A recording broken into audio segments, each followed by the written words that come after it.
Hi friends, what's up? Welcome to the UPSC path again. So today here I am discussing about the second week of the magazine अगस्त 2021। तो आज यहाँ पे हम weekly magazine के बारे में discuss करेंगे। जैसा कि 5 मैगजीन्स यहाँ पे ऑलरेडी अपलोडेड हैं, तो यहाँ पे हमारा मेन फोकस रहेगा प्री के प्रोस्पेक्टिव से कि कैसे कैसे प्री के क्वेश्चन यहाँ पे स्टेट पीसीएस और यूपीएससी में पूछे जा सकते हैं। उसी के अकॉर्डिंग हम यहाँ पे वीकली मैगजीन में फैक्ट्स यहाँ पे डिस्कस करेंगे। तो जो फ्रेंड्स तो ऑलरेडी देख रहे होंगे उनको पता होगा क्या पैटर्न है। तो फर्स्ट यहाँ पे जो फ्रेंड्स फर्स्ट टाइम देख रहे हैं और जिन्होंने अभी तक हमारे चैनल को सब्सक्राइब नहीं किया है वो इस चैनल को अभी सब्सक्राइब कर दें, क्योंकि रेगुलरली उनको यहाँ पे वीकली मैगजीन की वीडियोस देखने को मिलती रहेंगी। वीकली मैगजीन और वीकली क्विज़ेस भी देखने को मिलते रहेंगे। तो स्टार्ट करते हैं फ्रेंड्स, देरी ना करते हुए। तो फर्स्ट यहाँ पे हम इम्पोर्टेंट डेज के बारे में यहाँ पे डिस्कस करेंगे। तो फर्स्ट यहाँ पे इम्पोर्टेंट डेज जो कि इंक्लूड होते हैं सेकेंड वीक ऑफ द अगस्त, क्योंकि हम यहाँ पे वीकली मैगजीन के अकॉर्डिंग डिस्कस कर रहे हैं। तो यहाँ पे हम सेकेंड वीक ऑफ द अगस्त के बारे में डिस्कस करेंगे। तो फर्स्ट जैसा कि यहाँ पे क्विट इंडिया मूवमेंट डे है, तो ये कब मनाया जाता है? तो ये 8 अगस्त को मनाया जाता है। तो ये क्यों मनाया जाता है? इसका जैसा कि एम है, आपको यहाँ पे दिख रहा होगा, इसका एम है to pay tribute and homage to the freedom fighters. जो हमारे फ्रीडम फाइटर्स हैं उनको यहाँ पे रिस्पेक्ट देने के लिए।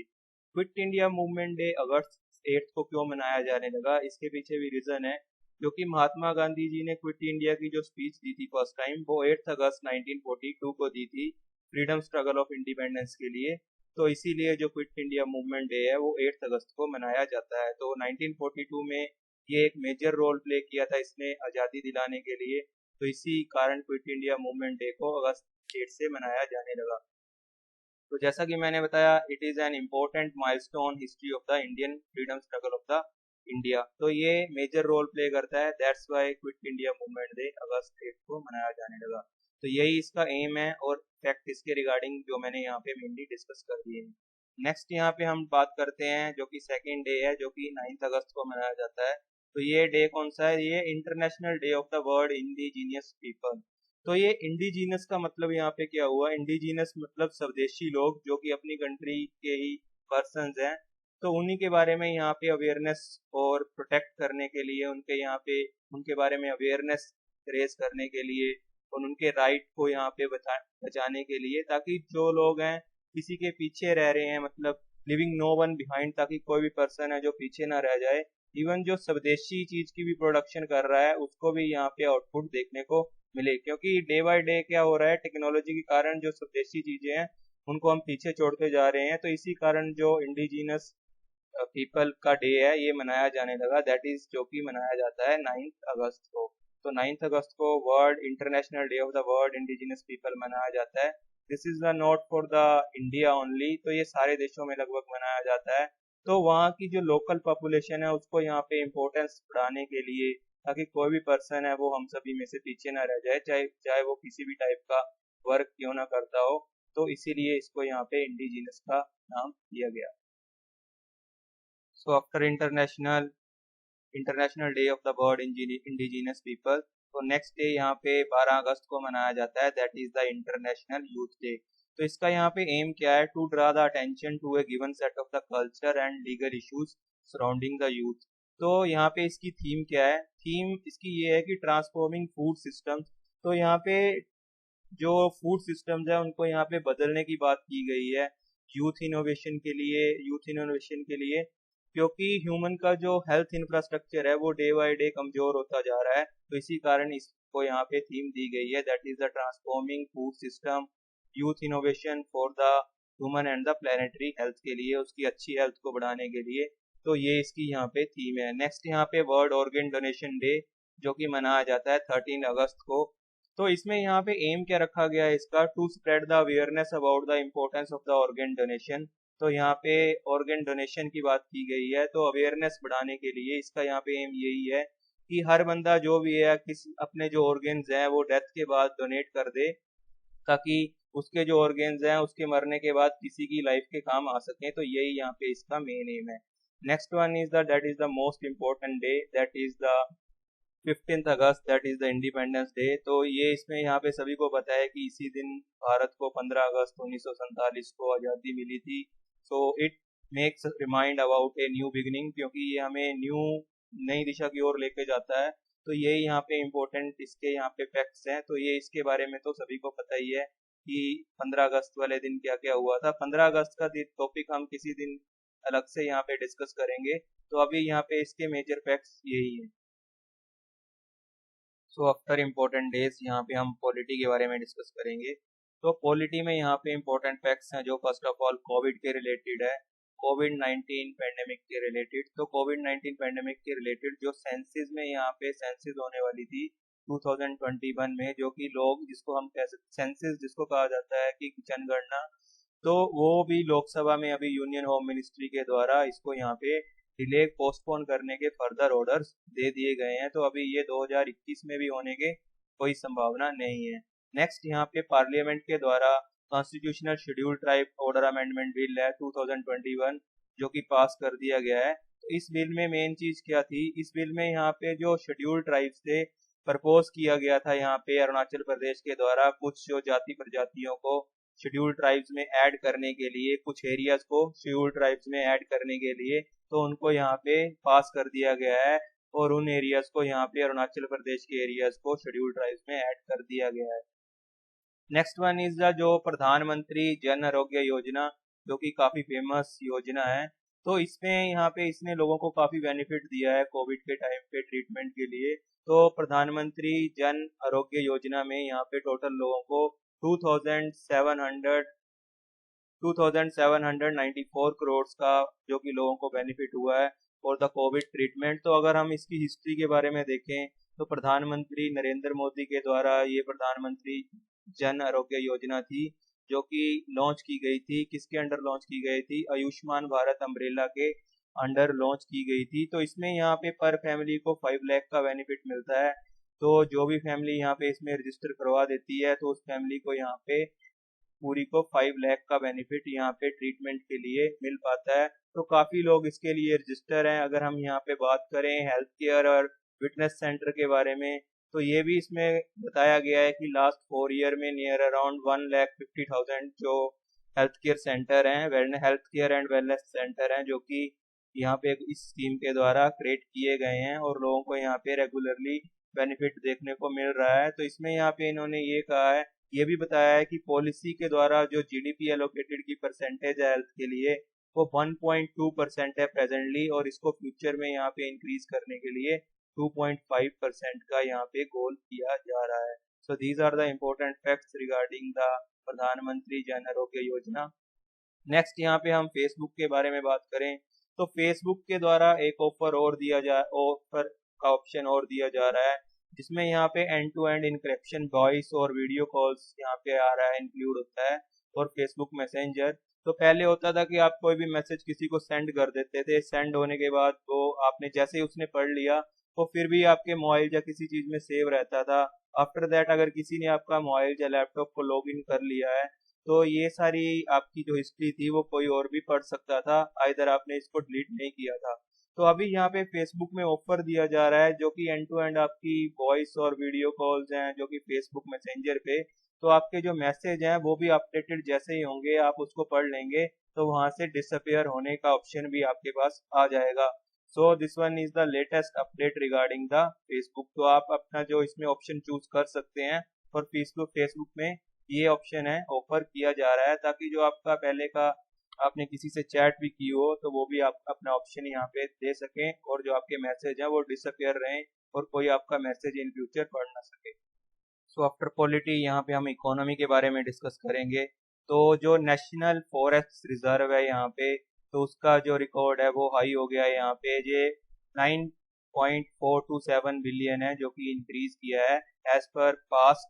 तो ये आरबीआई के द्वारा लेटेस्ट इंफॉर्मेशन दी गई है कि नेशनल फॉरेस्ट रिजर्व है जो उसका यहाँ पे रिकॉर्ड है वो इंक्रीज हो गया है, जो कि 9.427 बिलियन का इंक्रीज हो गया है, जो कि पहले यहाँ पे 620.567 बिलियन था। तो अभी ये इंक्रीज होके +9 हो गया इसमें।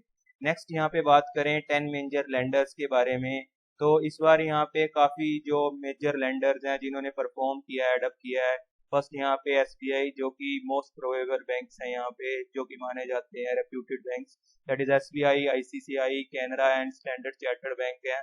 उन्होंने फर्स्ट टाइम यहाँ पे ऑनलाइन ट्रेडिंग के साथ यहाँ पे हैंड ज्वाइन किया है for the loan of corporate loans in the secondary markets के लिए। तो किसमें यहाँ पे इसमें लोन दिया जाएगा, कॉर्पोरेट लोन्स दिए जाएंगे, जो पर्सन यहाँ पे सेकेंडरी मार्केट्स के लिए भी वर्क करते हैं और कंपनीज वर्क करती हैं, उनके उनको भी यहाँ पे एसबीआई, आईसीसीआई, कैनरा बैंक्स में भी अब लोन प्रोवाइड करवाया जाएगा। देन आफ्टर पॉलिटी यहाँ पे हम जियोग्राफी के बारे में डिस्कस करेंगे। तो फर्स्ट ऑफ ऑल यहाँ पे टी प्रोड्यूसिंग कंपनीज के बारे में यहाँ पे डिस्कस किया गया है। फर्स्ट पॉइंट में अगर हम देखें तो मैक्सिमम जो टी प्रोड्यूसिंग कंपनीज हैं जो कि ऑपरेट करती हैं इन द नॉर्थ इंडिया में भी अगर देखा जाए तो मैक्सिमम नॉर्थ ईस्ट में देखा जाए तो that is the Assam, West Bengal. अगर नॉर्थ में देखा जाए तो very few places, that is the Himachal, Uttarakhand like. तो यहाँ पे जो टी प्रोड्यूसिंग कंपनीज हैं उनके द्वारा यहाँ पे जो कॉन्ट्रैक्शन इन मार्जिन कर दिया गया है, कॉन्ट्रैक्शन कर दी गई है मार्जिन में ड्यूरिंग द करंट फिस्कल। तो जो इंक्रीज हो गई है कॉस्ट प्रोडक्शन, एक्चुअली जो इंक्रीज हो रही है ड्यू टू डिफरेंट रीजन, जैसा कि बेस भी इंक्रीज हो गए हैं और प्राइजेस उसके ड्रॉप कर रहे हैं। तो उनके कारण यहाँ पे जो टी प्रोड्यूसिंग कंपनीज हैं उन्होंने यहाँ पे जो टी का रेट है वो इंक्रीज कर दिया है। तो these are the important point regarding the work tea producing companies. तो यहाँ पे नॉर्थ ईस्ट के बारे में डिस्कस किया गया था। नेक्स्ट यहाँ पे इम्पोर्टेंट है international waterways authority of the India. International waterways authority of India है। तो इसमें यहाँ पे ये फर्स्ट ऑफ ऑल किस मिनिस्ट्री के अंडर आता है, that is under the ministry of the shipping. तो इसके द्वारा जो नेशनल वाटरवेज हैं जो कि कमर्शियल नेविगेशन के द्वारा यहाँ पे रेगुलरली डेवलप किए जा रहे हैं। तो इनलैंड वाटरवेज हैं जो कि डेवलप किए जा रहे हैं मिनिस्ट्री ऑफ शिपिंग के द्वारा, क्योंकि कमर्शियल नेविगेशन के लिए ये काफी इंपॉर्टेंट रोल प्ले करते हैं शिप की कमर्शियल नेविगेशन के लिए। तो इसमें यहाँ पे इनको असिस्टेंस कहाँ से मिल रहा है, तो वर्ल्ड बैंक से इनको यहाँ पे सपोर्ट मिल रहा है, जिसके कारण ये इनलैंड वाटरवेज यहाँ पे बनाए जा रहे हैं। तो अगर हम हिस्ट्री के बारे में बात करें तो यहाँ पे 13 इनलैंड वाटरवेज हैं जो कि यहाँ पे वर्क करते हैं, जो कि इंडिया के रिलेटेड, जो कि अभी तक ऑपरेशन में है।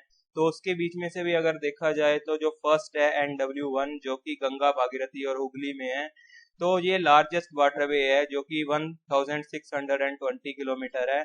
नेक्स्ट यहाँ पे पॉइंट देखा जाए, क्योंकि ये पूछा जा सकता है कि which one is the largest inland waterway in the India. तो ये इसमें ये भी पूछा जा सकता है, इसका नाम भी पूछा जा सकता है और यहाँ पे इसकी लेंथ भी पूछी जा सकती है। Which one is the Ganga Bhagirathi Hooghly highway, national water highway, और इसकी जो लेंथ है वो 1620 किलोमीटर है। सेकंड यहाँ पे बात की जाए तो स्मॉलेस्ट कौन सा है, जैसा कि टोटल मैंने बता ही दिया कि 13 नेशनल वाटर वेज हैं जो कि यहाँ पे वर्क करते हैं, इनलैंड वाटरवेज। तो इसमें यहाँ पे अगर हम स्मॉलेस्ट की बात करें तो ये दो वाटरवेज हैं जो कि नेशनल वाटरवे 83 एंड 85 है, जो कि यहाँ पे Rajpuri creek and the second one is the Revdanda creek है। तो ये दोनों ही 31 किलोमीटर है। So these are the important points regarding the inland waterways authority of the India. Next यहाँ पे इसमें डिस्कस की गई है राणा पूंजा भील के बारे में, जो कि हिस्टोरिकल मोमेंट रहे हैं ट्राइबल कम्युनिटी के। तो इसमें यहाँ पे जो राजस्थान में है, राजस्थान में यहाँ पे आदिवासी पर्सन है, उन्होंने यहाँ पे राजस्थान पे उदयपुर डिस्ट्रिक्ट में यहाँ पे 9 अगस्त को ही झंडा लहरा दिया था और इनका यहाँ पे स्टैचू बना दिया था। तो इन्होंने अपनी कम्युनिटी के पर्सन को यहाँ पे इम्पोर्टेंस देने की कोशिश की, जिसके कारण यहाँ पे टेंशंस बढ़ गई आदिवासी ग्रुप्स और बीजेपी मेंबर्स के बीच।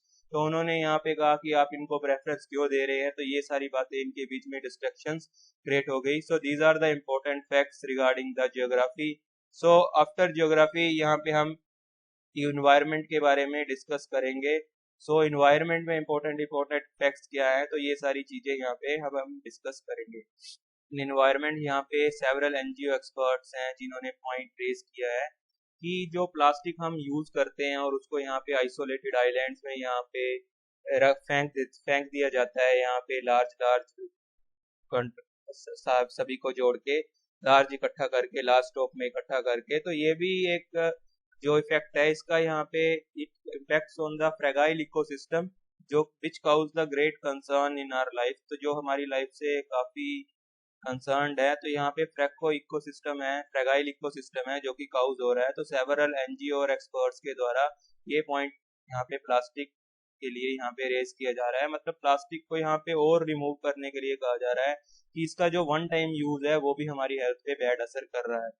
तो इसी के चलते यहाँ पे मिनिस्ट्री ऑफ इन्वायरमेंट के द्वारा, गवर्नमेंट ऑफ इंडिया के द्वारा यहाँ पे plastic waste management amendment rules में चेंजिंग की गई है। तो इसमें यहाँ पे ये कहा गया है कि which prohibits the identified single use of the plastic items. तो इसमें यही कहा गया है कि प्लास्टिक के आइटम्स का सिंगल टाइम भी यूज ना किया जाए। तो इसको यहाँ पे फुली फोकस किया जाएगा फ्रॉम 2022 से बाय 2022 तक प्लास्टिक को बिल्कुल खत्म कर दिया जाएगा। तो ये ministry of the environment, forest and climate change, government of India का डिसीजन है। नेक्स्ट यहाँ पे जुलाई 2021 के बारे में बात करें तो जुलाई 2021 is the third warmest July on the record globally. अगर ग्लोबली देखा जाए तो ये जुलाई 2021 है। तो जुलाई मंथ में से टोटल देखा जाए तो ये थर्ड वार्मेस्ट जुलाई है ऑन द रिकॉर्ड ग्लोबली। तो इसमें यहाँ पे ये जुलाई 2019 और जुलाई 2016 से बस 0.1 डिग्री सेल्सियस ही लेस रहा है तो इसका टेम्परेचर। नेक्स्ट यहाँ पे बात की गई है mission net zero carbon emission railway. तो यहाँ पे कार्बन जो है 0% एमिट हो, तो इसको यहाँ पे इस मिशन के लिए यहाँ पे यूज किया गया है। तो mission net zero carbon emission railway है क्या, तो इसको यहाँ पे इम्प्लीमेंट किया जाएगा 2030 तक, इसको फुली इम्प्लीमेंटेड करने के लिए कहा गया है। इंडियन रेलवेज के द्वारा यहाँ पे सेट किया गया है कि हाइड्रोजन फ्यूल बेस्ड टेक्नोलॉजी के थ्रू ट्रेन को चलाया जाएगा। तो हाइड्रोजन फ्यूल है वो यूज किया जाएगा। हाइड्रोजन जो कि आप कह सकते हैं कि which mainly play major role for the future, ताकि जिससे अगर देखा जाए जैसे पेट्रोल के दाम काफी बढ़ रहे हैं, अगर हम हाइड्रोजन का यूज करेंगे तो हाइड्रोजन जो कि which is the part of the water, common formula अगर हम देखें तो chemical formula of the water is the H2O। तो उसके बीच में से हाइड्रोजन का भी अगर हम यूज करके रेलवे ट्रेन को चलाया जाए तो ये काफी एक मेजर रोल प्ले कर सकता है फॉर द फ्यूचर। तो अभी यहाँ पे 2013 के गोल से यहाँ पे इसको रखा जा रहा है। नेक्स्ट यहाँ पे बात की गई है कि जैसे कि IPCC की 6th असेसमेंट रिपोर्ट के थ्रू यहाँ पे डिक्लेयर किया गया है कि जो बर्ड है अभी अमिट कर सकता है 400 billion ton more carbon dioxide है अमिट कर सकता है। 1.5 डिग्री सेल्सियस की जो लिमिट है उसको यहाँ पे टच करने के लिए अभी जो बर्ड है उसमें यहाँ पे 400 billion ton more carbon dioxide अगर हम एग्जॉस्ट करते हैं तो तन हम लिमिट को टच कर जाएंगे। So these are the important points regarding the environment. तो आफ्टर एनवायरमेंट यहाँ पे हम डिस्कस करेंगे हिस्ट्री के बारे में। तो हिस्ट्री में क्या क्या इम्पोर्टेंट पॉइंट्स हैं, अगर हम हिस्ट्री में यहाँ पे देखें तो हिस्ट्री में क्या क्या इम्पोर्टेंट पॉइंट्स हैं, तो यहाँ पे इसी के बारे में हम अभी डिस्कस करेंगे। जैसा कि मैंने बताया यहाँ पे हम हिस्ट्री के बारे में डिस्कस करेंगे। तो यहाँ पे मेनली फर्स्ट यही डिस्कस किया गया है। तो इंडस वैली सिविलाइजेशन के टाइम पे एंसेस्टर द्रविडियन लैंग्वेज बोली जाती थी। तो अभी ये फिर से यहाँ पे पाई गई हैं कुछ जगह पे, बहुत बोलने वाले लोग यहाँ पे दिखाई दिए हैं। नेक्स्ट यहाँ पे बात करें कल्चर मिनिस्टर के बारे में, यहाँ पे बताया गया है प्रेजेंट कल्चर मिनिस्टर हैं जो कि जी कृष्ण रेड्डी जी हैं, उनके द्वारा इनॉग्रेट किया गया exhibition on the quit India movement. जो क्विट इंडिया मूवमेंट था जैसा कि हमने इम्पोर्टेंट डेज में भी डिस्कस किया, जो कि 8 अगस्त 1942 को क्विट इंडिया मूवमेंट था जो कि स्टार्ट किया गया था। तो उसी में यहाँ पे इसकी 79th एनिवर्सरी है जो कल्चरल मिनिस्टर के द्वारा मनाई गई है। नेक्स्ट यहाँ पे उषा मेहता जी के बारे में बात की गई है। उनका यहाँ पे लाइफ थी जो 25 मार्च 1920 से लेके 11 अगस्त 2000 तक रही थी। तो मेनली ये अगर देखा जाए तो 80 ईयर्स की थी। तो वो एक गांधीयन और फ्रीडम फाइटर थी इंडिया की, उन्हीं के बारे में यहाँ पे डिस्कस किया गया है। तो ये भी क्विट इंडिया मूवमेंट्स के रिलेटेड पूछा जा सकता है। कौन सी ऐसी जो पर्सन है जिन्होंने अपना लॉ की स्टडी भी छोड़ दी थी, उन्होंने जैसे कि लॉ की स्टडी स्टार्टअप की हुई थी बट उन्होंने अपनी स्टडी को भी छोड़ दिया था due to join the quit India movement. तो ये which of the following person जिन्होंने यहाँ पे क्विट इंडिया मूवमेंट के कारण इसको छोड़ दिया था। सेकंड पॉइंट अगर इनका यहाँ पे इम्पोर्टेंट देखा जाए तो ये 8 साल की थी 1928 में, जब इन्होंने प्रोटेस्ट मार्च के लिए पार्टिसिपेट किया था अगेंस्ट द साइमन कमीशन, जिसमें यहाँ पे नारे भी लगाए गए थे, साइमन गो बैक के नारे लगाए गए थे, साइमन वापिस जाओ। तो उसी के बारे में यहाँ पे डिस्कस किया गया है। 8 साल की उम्र में इन्होंने साइमन कमीशन को ज्वाइन कर लिया था इन 1942, जब ये 22 ईयर्स की लॉ की स्टडी इन्होंने क्विट इंडिया मूवमेंट के लिए छोड़ दी थी। तो वो ऐसी पर्सनैलिटी कौन सी थी? That is the Usha Mehta. She was the Usha Mehta. इनका जन्म हुआ था 25 मार्च 1920 से लेके 11 अगस्त 2000 तक। So these are the important facts regarding the history. And then history यहाँ पे हम इंटरनेशनल डेज के बारे में, आफ्टर हिस्ट्री यहाँ पे हम इंटरनेशनल रिपोर्ट्स एंड रिलेशंस के बारे में यहाँ पे हम डिस्कस करेंगे। फर्स्ट यहाँ पे जो यूनाइटेड नेशनल सिक्योरिटी काउंसिल है उसके द्वारा फर्स्ट एवर आउटकम डॉक्यूमेंट है, जो कि मैराइन सिक्योरिटी के द्वारा, इंडियन प्रेसिडेंसी के द्वारा United nation security council adopt the first ever output document of the maritime security that is under the India's presidency.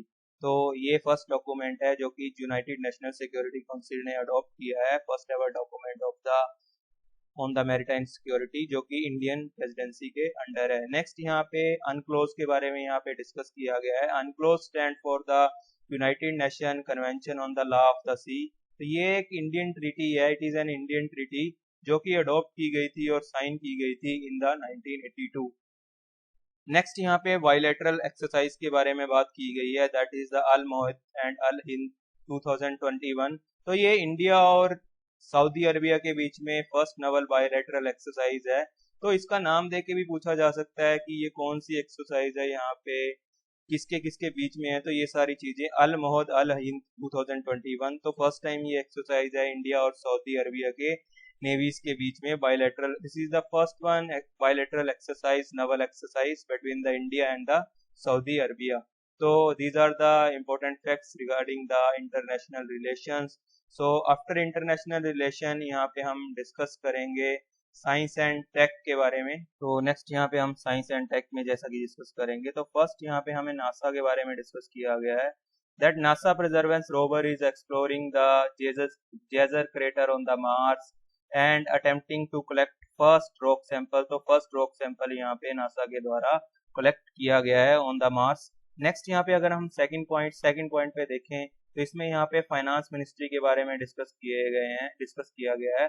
जो फाइनेंस मिनिस्टर हैं प्रेजेंट पंकज चौधरी, या फिर मिनिस्टर ऑफ स्टेट हैं जो कि फाइनेंस के, उनके द्वारा यहाँ पे लोकसभा में इन्फॉर्म किया गया है कि गवर्नमेंट में कोई डाटा नहीं पाया गया।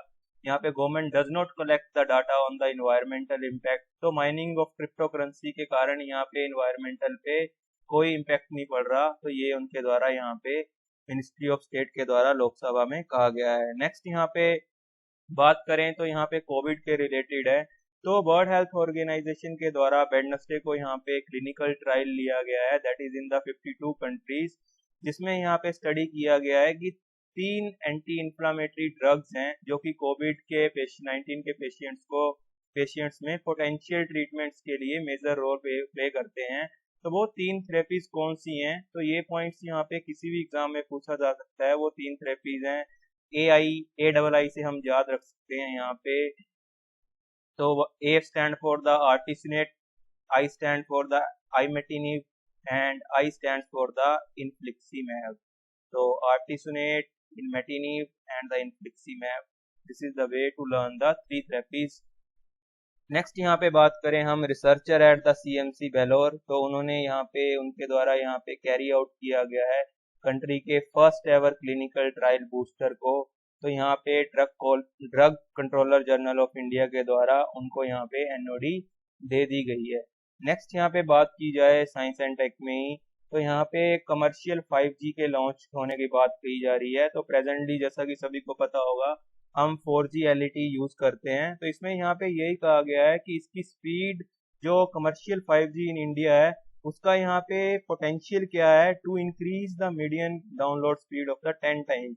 तो 10 टाइम इसकी स्पीड बढ़ने के लिए यहाँ पे फोकस किया जा रहा है। तो ये स्टेटमेंट किसके द्वारा दी गई है? ये स्टेटमेंट दी गई है ग्लोबल इंटरनेट टेस्टिंग के द्वारा, ओक्ला के द्वारा रिपोर्ट में ये सारी बातें कही गई हैं। So these are the important facts regarding the science and tech of the last week. So friends, thanks for watching. So if you like the video, then press the like button. Don't forget to subscribe the channel and press the bell icon for the regular updates. For the regular PDFs, you can join our Telegram channel, UPSC Path Insta page, and you can follow us on the Facebook page to get the regular updates regarding the competitive exams. And these are the important facts of the last week. So friends, channel को subscribe करना ना भूलें. सो आज के लिए यहाँ पे इतना ही. सो नेक्स्ट वीक की वीडियो आपको टाइम टू टाइम मिलती रहेगी, और इसके अलावा यहाँ पे आपको इसका वीकली क्विज भी एक दो दिन में यहाँ पे मिल जाएगा. सो फ्रेंड्स, आज के लिए यहाँ पे इतना ही. So best of luck to all of you. So have a good day.